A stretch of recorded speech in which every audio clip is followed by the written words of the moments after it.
ایک انند پور گاؤں تھا۔ گاؤں بے حد خوشحال تھا، سرسبز، ہرا بھرا۔ سبھی لوگ بہت اچھے تھے، اپنے اپنے کاموں میں مصروف رہتے تھے۔ گاؤں کے چوراہے کے پاس بچے کھیلتے تھے۔ گاؤں میں ہر برس ایک جشن ہوتا تھا، جس جشن میں بہت سارے مقابلے ہوتے تھے، اور آج اس مقابلے کا اعلان ہونے والا تھا۔ مگر اس بار سب سے الگ ہی مقابلہ ہوا، فینسی ڈریس مقابلہ، اور بتایا گیا کہ جو جیتے گا اسے چیف گیسٹ کے ہاتھ سے انعام دیا جائے گا، اور انعام میں 10 بوری چاول اور 2 بوری دال بھی ہے۔ آپ لوگ اس مقابلے میں حصہ ضرور لیجیے۔ اعلان کرنے والے نے اعلان کر دیا۔ فینسی ڈریس مقابلہ، وہ کیا ہوتا ہے؟ مینا نے پوچھا۔ لڑکیاں ہنسنے لگیں۔ اتنا بھی نہیں پتا بیوقوف، یہ وہ مقابلہ ہے جس میں ہمیں الگ شکل و صورت بنانی ہوتی ہے۔ میں تو شہزادی کی شکل و صورت بناؤں گی، ایک لڑکی اترا کر بولی۔ دوسری بولی، ہم بھی، اور تم بھی نا، اسے کیا پوچھ رہی ہو؟ اس کے پاس تو ڈھنگ کے کپڑے تک نہیں ہیں، وہ کیا مقابلے میں حصہ لے گی؟ دونوں اس کا مذاق اڑانے لگیں۔ مینا نے اپنے پھٹے پرانے کپڑے دیکھے اور اسے شرمندگی محسوس ہوئی، اور تبھی مینا نے اعلان کے بارے میں سوچا۔ اگر ہم مقابلہ جیت گئے تو ہمارے گھر میں کئی مہینوں کا راشن آ جائے گا، لیکن ہمارے پاس تو کوئی اچھا لباس نہیں ہے، امی سے پوچھتی ہوں۔ مینا دوڑتی ہوئی گھر پہنچی۔ اس کی ماں ایک بیوہ خاتون تھیں۔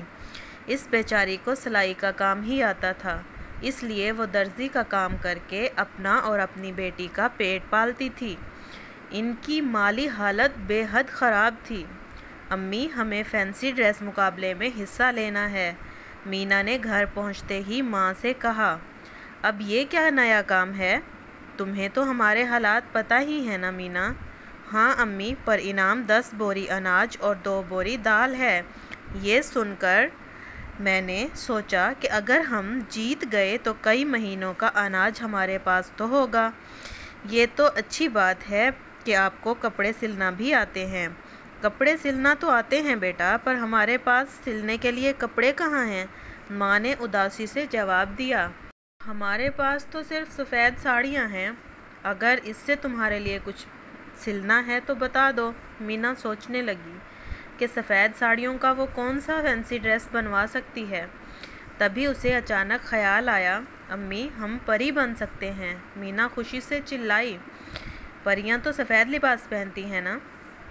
ہاں، لیکن پریوں کے ڈریس پر بہت ساری سجاوٹ ہوتی ہے، جیسے موتی، جیسے پھول، وہ سب ہم کہاں سے لائیں گے؟ ماں نے بے بسی سے کہا۔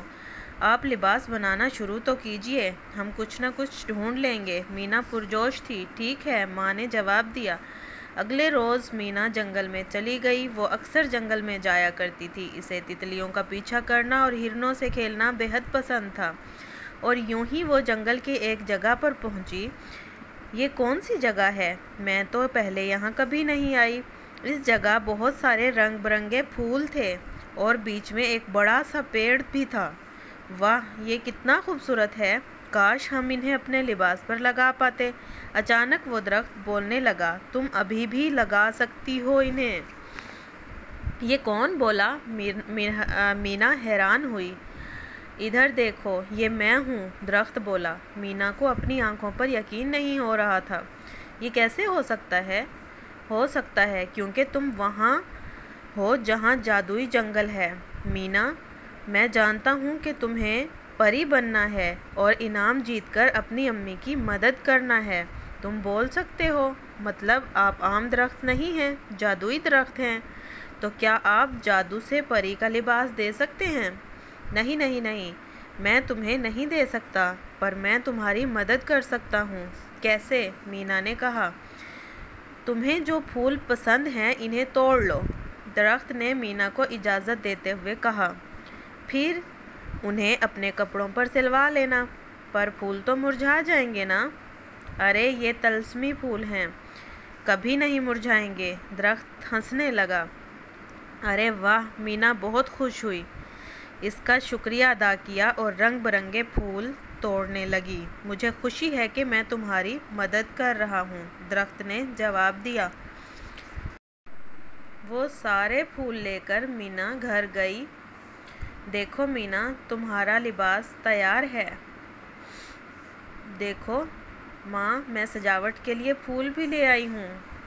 پھولوں سے سجاوٹ؟ ماں حیران ہوئی۔ لیکن پھول تو مرجھا جائیں گے۔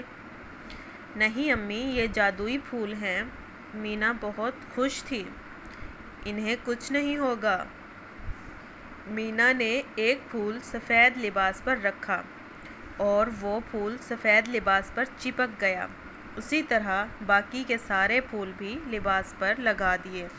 رنگ برنگے پھولوں سے وہ لباس بے حد خوبصورت لگ رہا تھا۔ واہ، یہ تو بے حد خوبصورت ہے، ماں خوشی سے بولی۔ ماں، لیکن پری کی چھڑی اور پر کہاں ہیں؟ مینا بولی۔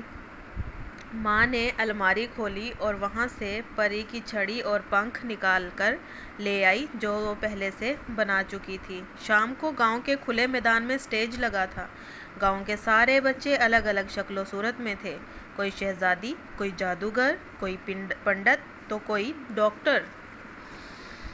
رادھا اور پریاں جھگڑ رہے تھے۔ تبھی مینا اپنا سندر سا لباس پہنے وہاں پہنچی۔ اسے دیکھ کر سبھی دنگ رہ گئے۔ مقابلہ شروع ہوا۔ سبھی بچے اسٹیج پر آ کر چلنے لگے۔ ججز نمبر دینے لگے۔ پریا نے مینا کو دھکا مار کر گرانا چاہا۔ وہ گرنے ہی والی تھی کہ اچانک وہ ہوا جس کا کسی کو خواب و خیال نہیں تھا۔ ہوا میں اٹک گئی مینا اور سب کے سامنے اصلی پری آ گئی۔ پری نے اپنے جادو سے مینا کو ہوا میں اڑا دیا۔ تم اچھی لڑکی ہو اور اچھے لوگوں کے ساتھ اچھا ہی ہونا چاہیے، پری بولی۔ مینا کو صحیح سلامت نیچے رکھ کر اس پر جادو کی چھڑی گھمائی، جس کی وجہ سے مینا کے لباس پر لگے پھول جگمگانے لگے۔ زائرین یہ دیکھ کر بہت حیران ہوئے اور مینا کے لباس سے تیز روشنیاں پھوٹ پھوٹ کر چاروں طرف پھیلنے لگیں۔ پری غائب ہو گئی اور مینا کو مقابلہ جیتنے پر بہت سارا انعام ملا۔